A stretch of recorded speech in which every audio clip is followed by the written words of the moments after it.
مولاي صل وسلم دائما أبدا على حبيبك خير الخلق كلهم. مولاي سأله أهل مكة أن يوسعها ويجعل الصفا ذهبا أم بل تريدون أن تسألوا رسولكم كما سئل موسى من قبل من قولهم أرنا الله جهرة وغير ذلك ومن يتبدل الكفر بالإيمان فقد ضل سواء السبيل. موسیٰ علیہ السلام کی قوم نے موسیٰ علیہ السلام سے اٹانگ پٹانگ سوال کیا تھا، ہے نا؟ کیا اٹانگ پٹانگ سوال کیا تھا کہ ہم نہیں ایمان لائیں گے یہاں تک کہ ہم اللہ کو دیکھ لیں، ارنا اللہ جہرتن، ہے نا؟ کہ ہم اللہ کو جب تک دیکھیں گے نہیں ہم مانیں گے نہیں. ٹھیک ہے، اس طرح کا سوال کیا تھا موسیٰ علیہ السلام. اسی طرح تذکر آیا موسیٰ علیہ السلام کے شخصیت پر سوال کیا تھا، کیسا آدمی ہے، باہر نہاتا ہوا تھا نہیں، سمجھا؟ تو یہودیوں نے موسیٰ علیہ السلام سے اٹانگ پٹانگ سوال کیا. تو ایک مرتبہ مکہ والوں نے بھی حضور اکرم صلی اللہ علیہ وسلم سے ویسا ہی سوال کر دیا. کیا کہ اگر آپ اللہ کے نبی ہیں تو مکہ کو وسعت دیجیے، کیا ہے؟ مکہ کو پھیلا دیجیے اور مکہ کو اس کی سرزمین کو پھیلوا دیجیے، بڑھا دیجیے، ہے نا؟ اور کوہ صفا کو سونے کا بنا دیجیے. کیا ہے؟ کوہ صفا کو سونے کا بنا دیجیے. ٹھیک ہے، اللہ تبارک و تعالیٰ نے منع فرمایا. اس طرح کا سوال تو یہود کیا کرتے تھے، کیا تم لوگ یہود کے نقش قدم پر چل رہے ہو؟ تو اس طرح کا محمل سوال ہے نا. اسی کے تعلق سے دیکھو وَنَزَلَ لَمَّا سَأَلَهُ أَهْلُ مَكَّةَ أَن يُوَسِّعَهَا، اور یہ آیت نازل، اگلی آیت نازل ہوئی جب اہل مکہ نے نبی اکرم صلی اللہ علیہ وسلم سے سوال کیا کہ مکہ کو وسعت دیں، یعنی مکہ کو پھیلا دیں، ہے نا؟ زمین پھیل جائے، کشادہ ہو جائے. وَيَجْعَلُ الصَّفَا ذَهَبًا، اور کوہ صفا کو سونے کا بنا دیں. ام تریدون ان تسألوا، تو اللہ تعالیٰ نے آیت نازل فرمائی ام تریدون، سمجھا؟ ام جو ہے نا تو بل کے معنی میں ہے کہ بل اتریدون ان تسألوا رسولکم، کہ کیا تم چاہتے ہو کہ سوال کرو اپنے رسول سے اسی طرح جس طرح موسیٰ علیہ السلام سے سوال کیا اس کی قوم نے اس سے پہلے، یعنی تمہارے اس کہنے سے پہلے جو موسیٰ علیہ السلام گزرے ہیں، تو موسیٰ علیہ السلام کی قوم نے موسیٰ علیہ السلام سے جس طرح اٹانگ پٹانگ سوال کیا تھا تم بھی چاہتے ہو کہ نبی اکرم صلی اللہ علیہ وسلم سے اسی طرح اٹانگ پٹانگ سوال کرو. اور یہ آیت نازل ہوئی جب اہل مکہ نے نبی اکرم صلی اللہ علیہ وسلم سے سوال کیا کہ مکہ کو پھیلایا جائے اور اس کوہ صفا کو سونے کا بنا دیا جائے. ام تریدون ان تسألوا رسولکم، کیا تم چاہتے ہو کہ سوال کرو اپنے رسول سے جیسا کہ موسیٰ علیہ السلام سے سوال کیا گیا. یعنی ان کی قوم نے موسیٰ علیہ السلام سے پوچھا اس سے پہلے، یعنی کیا پوچھا تھا؟ ارنا اللہ جہرتن وغیر ذالک، کہ ہم اللہ کو اس وقت تک نہیں مانیں گے جب تک اللہ کو اپنی آنکھوں سے دیکھ نہ لیں. اے موسیٰ ہمیں دکھلائیے اللہ تبارک و تعالیٰ کو، ہم کھلی آنکھوں سے دیکھنا چاہتے ہیں. وَمَن يَتَبَدَّلِ الْكُفْرَ بِالْإِيمَانِ فَقَدْ ضَلَّ سَوَاءَ السَّبِيلِ، اور جو شخص کفر کو ایمان سے بدلے گا، یَأْخُذُهُ بَدَلَهُ، کہ کفر کو لے لے گا ایمان کے بدلے، بِتَرْكِ النَّظْرِ فِي الْآيَاتِ الْبَيِّنَاتِ، واضح آیات میں غور و فکر ترک کر کے، وَإِقْتِرَاحِ غَيْرِهَا، ان آیات کے علاوہ تلاش کر کے، سمجھا؟ ان آیات کے علاوہ کوئی دوسری چیز تلاش کر کے، جو آیت ہم اتار رہے ہیں، جو قرآن ہم اتار رہے ہیں، جو آیات ہم اتار رہے ہیں، اس کے علاوہ کوئی دوسری چیز اتارنے کی خواہش رکھے گا، کوئی دوسری چیز تلاش کرے گا، ان آیات کو چھوڑ کر دوسری چیز کی پیروی کرے گا. ٹھیک ہے، اور کیا ہے؟ ایمان کو کفر سے بدلے گا. تو جو کوئی کفر کو بدلے گا ایمان سے، یعنی ایمان کو چھوڑ کر کے کفر اختیار کرے گا، واضح آیات میں، واضح نشانیوں میں غور و فکر نہیں کرے گا، واضح آیات میں غور و فکر نہیں کرے گا، ان آیات کے علاوہ کوئی دوسری چیز تلاش کرے گا، ہے نا؟ کہ بھائی وحی کی جو آیات ہے، قرآن کی جو آیات ہے، اس کو چھوڑ کر کے دوسری چیزوں کے پیچھے پڑے گا. جیسے کہ سوال کیا کہ کوہ صفا کو سونے کا بنا دیا جائے، سمجھا؟ یا مکہ کی زمین کو پھیلایا جائے، تو ان چیزوں کے پیچھے پڑے گا. فقط ضل سواء السبیل، تو ایسا آدمی گمراہ ہو گیا. فقط ضل سواء السبیل، تو وہ سیدھے راستے سے گمراہ ہو گیا. اخطا طریق الحق، یعنی حق راستے کو اس نے چھوڑ دیا، غلطی کر لیا. سوا کا لفظ آیا ہے تو فرمایا وَالسَّوَاءُ فِي الْأَصْلِ الْوَسَطُ، سوا اصل میں وسط کو کہتے ہیں، درمیان کو. کس کو؟ درمیان کو. تو ہمارا دین وسط کیا ہے؟ صراط مستقیم ہے، سیدھا راستہ ہے، سمجھا؟ وسط راہ ہے. کیا ہے؟ وسط راہ ہے، دائیں بائیں کچھ نہیں، سیدھا منزل مقصود تک پہنچاتا ہے، سیدھا منزل مقصود تک پہنچاتا ہے. بقیہ دین اسلام کے علاوہ جتنے ادیان دنیا کے اندر ہیں سب کا راستہ دوسری سمت میں جاتا ہے. وَدَّ كَثِيرٌ مِّنْ أَهْلِ الْكِتَابِ لَوْ مَصْدَرِيَّةٌ يَرُدُّونَكُم مِّن بَعْدِ إِيمَانِكُمْ كُفَّارًا حَسَدًا مِّن مَّفْعُولٌ لَّهُ كَائِنًا مِّنْ عِندِ أَنفُسِهِمْ. اور اہل کتاب میں سے بہت سے لوگ چاہتے ہیں کہ تم کو تمہارے ایمان لانے کے بعد کافر بنا کر کے لوٹا دیں حسد کی وجہ سے، اور یہ حسد ان کی اپنی طرف سے ہے، بعد اس کے کہ ان کے سامنے حق واضح ہو چکا ہے. لہذا آپ لوگ ان سے درگزر کیجئے، ان سے اعراض کیجئے، معاف کیجئے، ان سے اعراض کیجئے، بدلہ نہ لیجئے، یہاں تک کہ اللہ تعالیٰ اپنا فیصلہ ان کے بارے میں نازل فرمائے. بلا شبہ اللہ تعالیٰ ہر چیز پر قادر ہے. اب دیکھیے، تو اہل کتاب کے بہت سارے لوگ، اہل کتاب کے بہت سارے لوگ یہ چاہتے ہیں کہ مسلمان جو اس دین کو اختیار کیے ہیں اس دین سے باز آ جائیں اور پرانے دین کو اختیار کریں، ہماری ہی طرح ہو جائے. بتایا تھا کہ لنگڑا کبھی اپنے صحت کی دعا نہیں کرتا ہے کہ کیا ہے ہمارا پیر ٹھیک ہو جائے، کبرا کبھی اپنے صحت کی دعا نہیں کرتا ہے کہ ہم ٹھیک ہو جائیں، بلکہ وہ ہمیشہ یہ چاہتا ہے کہ ہمارے جیسا سب انسان ہو جائے. سمجھا؟ ہمارے جیسا سب نگڑا ہو جائے تاکہ ہم کو کوئی ہنسے نہیں، یا ہمارے جیسا سب کبرا ہو جائے تاکہ ہم کو کوئی ہنسے نہیں. تو یہود یہ چاہا کرتے تھے، اہل کتاب کے جو یہود تھے یا نصارہ تھے وہ چاہتے تھے کہ مسلمان نیا دین اختیار کر رہے ہیں، دین حق ہے، وہ جانتے تھے کہ یہ دین حق ہے، لیکن حسد کی وجہ سے یہ لوگ آگے بڑھ جائیں گے، ترقی کر جائیں گے، دنیا پر چھا جائیں گے، آخرت کے اندر جنت کے مستحق ہو جائیں گے. وہ چاہتے ہیں کہ یہ بھی ہماری طرح کبرے ہو جائیں، ہے نا، یعنی اس دین کو چھوڑ کر کے کفر کو اختیار کر لیں. تو دیکھو، وَدَّ كَثِيرٌ مِّنْ أَهْلِ الْكِتَابِ، اہل کتاب کے بہت سارے لوگ چاہتے ہیں. لو مصدریہ ہے، لو مصدریہ، لو یردونکم ہے نا، تو لو مصدریہ ہے کہ لو یردونکم من بعد ایمانکم، کہ وہ تم کو لوٹا دے تمہارے ایمان لانے کے بعد. مصدریہ ہے تو مطلب کیا ہوگا؟ یردونکم من بعد ایمانکم، کہ یا اہل کتاب کے بہت سارے لوگ تم کو ایمان لانے کے بعد لوٹانا چاہتے ہیں. کیا چاہتے ہیں؟ لوٹانا چاہتے ہیں. ان کے معنی میں ہو جائے گا لو کفارن، کافر بنا کر کے، حسدن، حسد کی وجہ سے. ایسا کیوں کر رہے ہیں وہ؟ حسد کی وجہ سے. تو یہ کفارن کے بعد جو حسدن لفظ ہے یہ مفعول لہو ہے. کس کا؟ ودہ کا. کس کا؟ ودہ کا مفعول لہو ہے نا. یعنی حسد کی وجہ سے وہ یہ چاہتے ہیں کہ مسلمان اپنے دین کو چھوڑ کر کے وہ کافر بن کر کے لوٹ آئے اور ہماری ہی طرح ہو جائے. کیا ہو جائے؟ ہماری ہی طرح ہو جائے. قائلا من عند انفسہم، اور یہ حسد ان کی اپنا پیدا کرتا ہے نا، اپنے طرف سے یہ حسد ان کو ہوا ہے.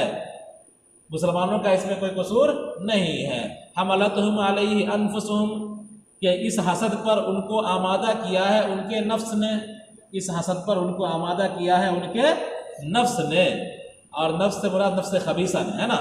تو یہودیوں کے اندر جو حسد پیدا ہوا مسلمانوں کے ایمان سے، یہ ان کا ذاتی حسد ہے، اندر سے پیدا ہوا ہے نا. مسلمانوں کا اس میں کوئی قصور نہیں ہے. بعد اس کے کہ ان کے سامنے واضح ہو چکا تھا تورات کے اندر حق، کہ تورات میں نبی اکرم صلی اللہ علیہ وسلم کے تعلق سے پیشن گوئیاں تھیں، اور وہ تورات پڑھ کر کے ملا رہے تھے کہ پیشن گوئی پوری ہو چکی ہے، آخری نبی آ رہے ہیں نا، آخری نبی آ چکے ہیں. فَاعْفَوْا عَنْهُمْ، لہذا تم ان سے ان کو معاف کیجئے، ان سے الجھیے نہیں. وَتُرْكُوهُمْ، چھوڑ دیجئے ان لوگوں کو. وَاصْفَحُوا، اور اعراض کرو ان سے، ہے نا. فَلَا تُجَاوِزُوهُمْ، ان سے بدلہ نہ لو. حَتَّى يَأْتِيَ اللَّهُ بِأَمْرِهِ، یہاں تک کہ ایک وقت آئے گا اللہ اپنا حکم لے آئے گا. کون سا حکم؟ قتال کا حکم ہے نا. ابھی وہ ستا رہے ہیں، پریشان کر رہے ہیں، چاہ رہے ہیں کہ تم کو تمہارے دین سے لوٹا دیں حسد کی وجہ سے، لیکن آپ ان سے انتقام لینے کے چکر میں نہ رہیے اور ان سے الجھیے نہیں، کہ بحثی نہ کیجیے، بلکہ آپ انتظار کیجیے. اللہ تعالیٰ آیات اتارنے والا ہے قتال کی ان کے سلسلے میں، ہے نا. اور جب ان سے جہاد کیا جائے گا تو ان کے 7 طبق روشن ہو جائیں گے. کیا ہو جائیں گے؟ 7 طبق روشن ہو جائیں گے. من عند انفسہم جو ہے نا، تو یہ کس سے؟ من عند انفسہم جار مجرور ہے نا، کائنن سے متعلق ہے. کس سے؟ کائنن سے متعلق ہے، اور یہ صفت بن جائے گا حسدن کا. کس کا؟ حسدن کا صفت بن جائے گا. ٹھیک ہے. تو من عند انفسہم ڈائریکٹ صفت نہیں بن سکتا تھا حسدن کا، ایسا حسد جو ان کے اپنے طرف سے، ایسی حسد جو ان کے اپنے طرف سے ہو، تو ابن عند انفسہم ڈائریکٹ صفت نہیں بن سکتا تھا حسدن کا، تو کائنن نکال کر کے بدلا دیا، ابن عند انفسہم کائنن سے جڑ کر کے صفت بن جائے گا حسد کا۔ آگے دیکھیے، ان اللہ علی کل شیء قدیر، اللہ تعالیٰ ہر چیز پر قادر ہے۔ بات ختم ہوئی۔ واقیموا الصلاۃ وآتوا الزکاۃ وما تقدموا لانفسکم من خیر طاعۃ کصلاۃ وصدقۃ تجدوہ ثوابہ عند اللہ ان اللہ بما تعملون خبیر، اور نماز قائم کرو، زکوٰۃ دو، اور جو کچھ بھلائی تم اپنے لیے بھیجو گے آگے، بھلائی سے مراد طاعت نماز ہے، صدقہ ہے نا، جو کچھ بھی نیکی کا کام کر کے بھیجو گے تجدوہ ثوابہ عند اللہ، تم اس کو پاؤ گے۔ ظاہر سی بات ہے، نیکی تو تم دنیا میں کر رہے ہو، تو وہاں نماز تو کھڑی نہیں ہوگی، وہاں روزہ تو کھڑا نہیں ہوگا نا، بلکہ نماز کا ثواب ملے گا۔ کیا ہے؟ تم اس کا ثواب پاؤ گے۔ صدقہ جو تم روپیہ دیے ہو 5 روپیہ، تو 5 روپیہ گاندھی جی کا فوٹو والا وہاں کھڑا نہیں رہے گا، بلکہ اس 5 روپے کا ثواب وہاں رہے گا، ہے نا۔ تو اسی لیے نکال دیا تجدوہ میں، تم اس کو پاؤ گے مطلب اس کا ثواب پاؤ گے، ہے نا۔ گیہوں تم صدقہ کیا ہے تو گیہوں وہاں نہیں رہے گا، بلکہ گیہوں کا ثواب رہے گا، ہے نا۔ عند اللہ، تم پاؤ گے اس کا ثواب اللہ کے پاس، بلا شبہ اللہ تبارک و تعالیٰ تمہارے اعمال کو دیکھ رہا ہے، تم کو بدلہ دے گا۔ وقالوا لن يدخل الجنة الا من كان هودا او نصارى، اور وہ لوگ کہا کرتے تھے جنت میں داخل نہ ہوں گے مگر وہ جو یہودی ہیں اور نصارہ ہیں۔ یہاں پر جو ہودن ہے یہ حائد کی جمع ہے، اس کی جمع حائد کی جمع، اس کی جمع حائد کی جمع، حائد کے معنی راجع، حائد کے معنی راجع، رجوع کرنے والا۔ تو بچڑے کی پرستش کے بعد یہودیوں نے رجوع کیا تھا، ہے نا، توبہ کیا تھا، اس لیے ان کا وصفی نام یہود پڑا، ہے نا۔ اگر یہود علم ہے، اگر یہود کو ہم علم مانیں گے، ذاتی مانیں گے، تو یہ یہودا سے نسبت کی وجہ سے یہود پڑا، اور اگر وصفی مانیں گے تو اس میں یہود بمعنی رجوع کرنے والوں، ہے نا۔ یعنی بچڑے کی پرستش سے جن لوگوں نے رجوع کیا تھا ان کو ان کی زبان میں ہادو کہا جاتا تھا، یعنی ان لوگوں نے رجوع کر لیا، ہم ہادو، ان لوگوں نے رجوع کر لیا اور اسی سے یہود بنا۔ ان لوگوں نے رجوع کیے ہوئے، کیا ہے یہ؟ رجوع کیے ہوئے ہیں۔ آپ دیکھیے، اور ان لوگوں نے کہا کہ جنت میں داخل نہیں ہوں گے مگر وہ جو یہودی ہیں۔ کس نے کہا؟ یہودیوں نے کہا۔ یہودن یہ حائد کی جمع ہے، او نصارہ، یا جو نصارہ ہے۔ تو اہل کتاب کا یہ دعویٰ تھا کہ جنت کے ٹھیکیدار ہم ہی ہیں، ہے نا، معنی یہودی ہی جائے گا جنت میں یا عیسائی ہی جائے گا جنت میں، اور کوئی نہیں جائے گا جنت میں، مسلمان تو جا ہی نہیں سکتا ہے نا۔ اور اہل کتاب کہا کرتے تھے کہ ہرگز جنت میں داخل نہ ہوں گے مگر وہ جو یہودی ہیں، حائد کی جمع ہیں، اور یا نصارہ ہیں۔ قال ذلك یہود المدینہ ونصارى نجران، یہ جملہ کہا مدینہ کے یہود نے یا نجران کے نصارہ نے، نجران ایک علاقہ ہے وہاں کے نصارہ نے۔ لما تنازعوا بین یدیہ نبی صلی اللہ علیہ وسلم، جب ان لوگوں نے مناظرہ کیا حضور اکرم صلی اللہ علیہ وسلم کے سامنے، قال الیہود، یہود نے کہا لن يدخلها الا الیہود، کہ جنت میں داخل نہ ہوں گے مگر یہود۔ وقال النصارى لن يدخلها الا النصارى، اور نصارہ نے کہا ہرگز جنت میں داخل نہ ہوں گے مگر نصارہ۔ یعنی نصارہ کا دعویٰ تھا کہ ہم ہی جنت میں داخل ہوں گے، یہود کا دعویٰ تھا کہ ہم ہی جنت میں داخل ہوں گے۔ تلک المقولۃ امانیہم، کہ یہ بات ان کی آرزویں ہیں، سمجھا؟ امانیہم شہواتہم الباطلہ، یہ ان کی بیجا آرزویں ہیں، یہ ان کی باطل آرزویں ہیں۔ تو یہ جملہ جو کہہ رہے ہیں یہود اپنے بارے میں کہ ہم ہی جنت میں داخل ہوں گے، یا نصارہ اپنے بارے میں کہ ہم ہی جنت میں داخل ہوں گے، یہ بیجا آرزو ہے۔ کیا ہے یہ؟ اس کی کوئی حقیقت نہیں ہے۔ قل لہم ہاتوا برہانکم، اے نبی آپ ان سے کہیے دلیل لے آؤ، اپنی دلیل، سمجھا، اپنی دلیل لے آؤ۔ حجتکم علی ذالک، اپنی دلیل اس پر لے آؤ تم اپنے دعوے پر، ان کنتم صادقین، اگر تم سچے ہو اس سلسلے میں۔ بلا يدخل الجنة غيرهم من أسلم وجهه لله، أي انقاد لأمره وخص الوجه لأنه شرف الأعداء فغيره أولى، وهو محسن موحد فله أجره عند ربه أي ثواب عمله الجنة ولا خوف عليهم ولا هم يحزنون في الآخرة۔ بلا کیوں نہیں؟ بلا کیوں نہیں؟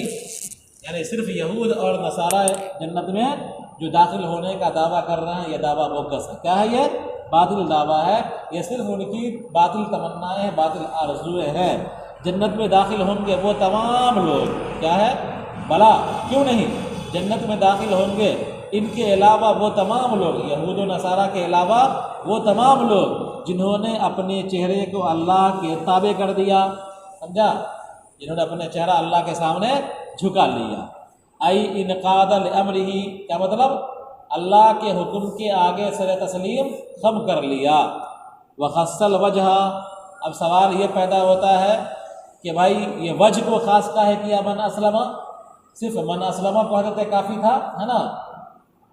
ٹھیک ہے، یا اور دیگر اعضاء کا استعمال کرتے، سر کا استعمال کرتے، وجہ کا ہے استعمال کیا، تو فرمایا کہ وخص الوجہ، اور وجہ کو خاص کیا، من اسلم وجہ للہ میں وجہ کو بطور خاص ذکر کیا، لأنہ اشرف الاعضاء، اس لیے کہ چہرہ سب سے اشرف اعضاء ہے، سب سے اعلیٰ ہے۔ فغیرہ اولا، تو چہرہ کے علاوہ جو دیگر اعضاء ہیں وہ تو بدرجہ اولا تابع ہو جائیں گے۔ جب چہرہ اللہ کے سامنے مطیع ہو جائے گا، جھک جائے گا، تو اس کا پورا وجود کیا ہو گیا؟ جھک گیا۔ تو چہرہ سب سے اشرف ہے، تو سب سے اشرف کو ذکر کر دیا، بقیہ پورے وجود کو چھوڑ دیا گیا، ہے نا؟ وہو محسن، اور وہ محسن ہو، محسن کا مطلب مواحد بھی ہو، یعنی اللہ تبارک و تعالیٰ کی اطاعت بھی کرتا ہو، اللہ تبارک و تعالیٰ کے احکام کے آگے سر تسلیم خم کرتا ہو، چہرہ جھکا دیتا ہو، ہے نا؟ اور ساتھ میں اس کے اندر ایمان بھی ہو، کیا ہو؟ مواحد بھی ہو۔ فلہ اجرہ عند ربہ، تو ایسے آدمی کا اجر اس کے پروردگار کے پاس ہے جنت کی شکل میں، اور ان پر کوئی خوف نہ ہوگا اور یہ آخرت میں غمگین نہیں ہوں گے۔ بہرحال کیا ہے کہ اعمال کی مقبولیت کے لیے صحیح اعتقاد ضروری ہے، ایمان ضروری ہے، ایمان کے بغیر اعمال معتبر نہیں ہے۔ معتبر نہیں کا مطلب باعث ثواب، باعث اجر نہیں ہوں گے۔ ایمان ہے تو ہی اعمال کے اندر جان آئے گا، اور وہی اعمال باعث اجر ہوں گے۔ اے ایمان والو، تم مت کہو رائنا نبی سے، یہ مراعات سے امر ہے صحابہ کرام کے اعتبار سے، اور یہ وہ لوگ کہا کرتے تھے اس کو، اور یہ یہود کی زبان میں رعونت سے مشتق ہے، گالی کے معنی میں، تو وہ لوگ اس سے خوش ہوا کرتے تھے، اور اس کے ذریعے سے انہوں نے نبی کو مخاطب کرنا شروع کر دیا، تو مومنون کو اس سے روک دیا گیا، اور کہا گیا کہ تم کہو اس کے بدلے میں انظر الینا، کہ ہمارا خیال کیجیے اور سنو اس چیز کو جس کا تم کو حکم دیا جا رہا ہے قبولیت کے ارادے سے، قبولیت کے ارادے سے۔ اور کافروں کے لیے دردناک عذاب ہے، یعنی جہنم ہے، اور اہل کتاب کے کافرین اور عرب کے مشرکین نہیں چاہتے کہ تم پر کوئی خیر اترے تمہارے پروردگار کے طرف سے۔ وللمشرکین کا عطف اہل کتاب پر ہے، کس پر ہے؟ عطف علی اہل کتاب، یہ وللمشرکین کا عطف اہل کتاب پر ہے، اور من بیان کا ہے، کفرو کے بعد جو من ہے نا، یہ من بیان کا ہے۔ حسدا لکم، تم سے حسد کرتے ہوئے، تم سے حسد کرنے کی وجہ سے، یہ مفعول لہو ہے یودو کا، اور اللہ تبارک و تعالیٰ اپنی رحمت کے ساتھ یعنی نبوت کے ساتھ جس کو چاہتا ہے خاص کر دیتا ہے، اور اللہ بڑے فضل والے ہیں۔ جب کفار نے نسخ کے سلسلے میں طعنہ دیا اور کہنے لگے کہ محمد حکم دیتا ہے اپنے صحابہ کو آج ایک بات کا، اور کل کو اس سے روک دیتا ہے، تو یہ آیت نازل ہوئی کہ جو بھی آیت ہم منسوخ کرتے ہیں، یعنی اس کے حکم کو ختم کر دیتے ہیں، یا تو اس کے الفاظ کے ساتھ جیسے اشر رضات یحرمنا، یا بغیر الفاظ کے، یا بغیر معانی کے، اور ایک قرأت کے مطابق نون کے ضمے کے ساتھ انسخہ سے بنا ہے، ننسخ نون کے ضمے کے ساتھ انسخہ سے یعنی منسخ، مطلب ہوگا کہ ہم تم کو یا جبریل کو اس کے نسخ کا حکم دیتے ہیں، یا ہم اس کو مؤخر کر دیتے ہیں، موقوف کرتے ہیں، تو ہم اس کے حکم کو زائل نہیں کرتے اور اس کی تلاوت کو اٹھا لیتے ہیں، یا اس کے حکم کو اس کو موقوف کر دیتے ہیں لوح محفوظ میں، اور ایک قرأت کے مطابق بغیر حمزہ کے ہیں نسیان سے، یعنی ہم اس کو ہٹا دیتے ہیں، مٹا دیتے ہیں تیرے دل سے، اور جواب شرط ناطب خیر نہا، ہم اس سے بہتر لے آتے ہیں جو بندے کے لیے نفع بخش ہو سہولت میں اور کثرت اجر میں، اور یا اسی جیسا ہو تکلیف میں اور ثواب میں۔ تکلیف کا مطلب مکلف بنانے میں اور ثواب میں۔ کیا تم جانتے نہیں کہ اللہ تعالیٰ ہر چیز پر قادر ہے، اور اسی قدرت میں سے نسخ اور تبدیل ہے؟ اور علم تعلم میں جو استفہام ہے یہ تقریر کے لیے ہے، مطلب ہوگا انک تعلم، یقیناً آپ جانتے ہو، بلا کیا تم نے نہیں جانا کہ اللہ تبارک و تعالیٰ کی حکومت ہے آسمان و زمین کی، وہ ان دونوں میں جو چاہتا ہے کرتا ہے، تمہارے لیے اللہ کے علاوہ کوئی کار ساز نہیں ہے، من زائدہ ہے جو تمہاری حفاظت کرے، اور نہ کوئی مددگار ہے جو تم سے عذاب کو دور کر دے اگر تم پر آ جائے۔ اور جب اہل مکہ نے سوال کیا نبی اکرم صلی اللہ علیہ وسلم سے کہ مکہ کو پھیلا دیا جائے اور کوہ صفا کو سونے کا پہاڑ بنا دیں، تو یہ آیت نازل ہوئی، کیا تم چاہتے ہو کہ تم سوال کرو اپنے رسول سے جیسا کہ موسیٰ علیہ السلام سے سوال کیا گیا، یعنی ان کی قوم نے ان سے سوال کیا اس سے پہلے، تمہارے قول ان کے قول ارنا اللہ جہرتن کے ذریعے سے، یعنی بنی اسرائیل نے یہ کہہ کر کے سوال کیا تھا، اور اس کے علاوہ بھی دیگر اٹھان پھٹان سوال کیا تھا۔ جو کوئی کفر کو بدلے گا ایمان سے، یعنی کفر کو لے گا ایمان کے بدلے، آیات بینات میں غور و فکر کو ترک کر کے اور آیات بینات کے علاوہ دوسری چیز کو تلاش کر کے دوسری چیز میں لگے گا، آیات کو چھوڑے گا، تو وہ تحقیق کہ وہ سیدھے راستے سے ہٹ گیا، یعنی حق راستے سے اس نے غلطی کر لی۔ اور سوا اصل میں وسط کے معنی میں ہے۔ ارے کتاب کے بہت سارے لوگ چاہتے ہیں کہ تم کو تمہارے ایمان لانے کے بعد کافر بنا کر کے لوٹا دے حسد کی وجہ سے، اور یہ حسد ان کے اپنے طرف سے ہے۔ لو مصدریہ ہے اور حسدن مفعول لہو ہے، کس کا؟ ودہ کا۔ اور کائنا من عند انفسہم، یہ حسد ان کی اپنے طرف سے ہے، یعنی حملتہم علیہم انفسہم الخبیثۃ، ان کے نفس خبیثہ نے ان کو اس پر آمادہ کیا ہے کہ مسلمانوں کو ایمان سے پھیر دو، مسلمانوں کے ایمان سے پھیرنے کی کوشش کرو۔ بعد اس کے کہ ان کے سامنے حق واضح ہو چکا تھا تورات میں، نبی اکرم صلی اللہ علیہ وسلم کی شان کے سلسلے میں، اے لوگو تم ان کو معاف کرو، یعنی ان کو چھوڑ دو، اے لوگو تم ان کو معاف کرو یعنی ان کو چھوڑ دو، اور تم اعراض کرو، درگزر کرو، اور ان سے بدلہ نہ لو، یہاں تک کہ اللہ تعالیٰ اپنا حکم نازل کر دے ان کے سلسلے میں۔ قتال کا بلا شبہ اللہ تعالیٰ ہر چیز پر قادر ہے۔ نماز قائم کرو، زکوٰۃ دو، اور جو بھی خیر تم بھیجو گے اپنے لیے، یعنی کوئی طاعت جیسے کہ نماز اور صدقہ، تم اس کا ثواب پاؤ گے اللہ کے پاس۔ بلا شبہ اللہ تبارک و تعالیٰ تمہارے اعمال کو دیکھ رہا ہے، وہ تم کو اس کا بدلہ دے گا۔ اور ان لوگوں نے کہا ہرگز جنت میں داخل نہ ہوں گے مگر وہ جو یہودی ہیں یا جو نصارہ ہیں، ہودن یہ حائد کی جمع ہے۔ اور یہ کہا وقال ذالک یہود المدینہ، اور یہ جملہ کہا مدینہ کے یہود نے اور نجران کے نصارہ نے، جب حضور کے سامنے ان لوگوں نے آپس میں مناظرہ کیا، یعنی یہود نے کہا کہ جنت میں داخل نہ ہوں گے مگر یہودی، اور نصارہ نے کہا کہ جنت میں داخل نہ ہوں گے مگر نصارہ، یہ باتیں ان کی بیجا آرزویں ہیں۔ آپ ان سے کہیے کہ تم اپنی دلیل لے آؤ اس پر اگر تم سچے ہو، کیوں نہیں جنت میں داخل ہوں گے ان کے علاوہ وہ تمام لوگ جنہوں نے اپنا چہرہ اللہ کے سامنے جھکا دیا، یعنی اللہ کے حکم کے آگے سر تسلیم خم کر لیا۔ وجہ کو خاص کیا اس لیے کہ وہ اشرف اعضاء ہے، جب چہرہ جھک جائے گا تو دیگر اعضاء بدرجہ اولا جھک جائے گا، اور وہ محسن بھی ہو یعنی موحد ہو، فلہ اجرہ عند ربی، تو اس کا اجر ہے اس کے پروردگار کے پاس، یعنی اس کے عمل کا ثواب جنت ہے، اور ان پر کوئی خوف نہ ہوگا اور وہ آخرت میں غمگین نہیں ہوں گے۔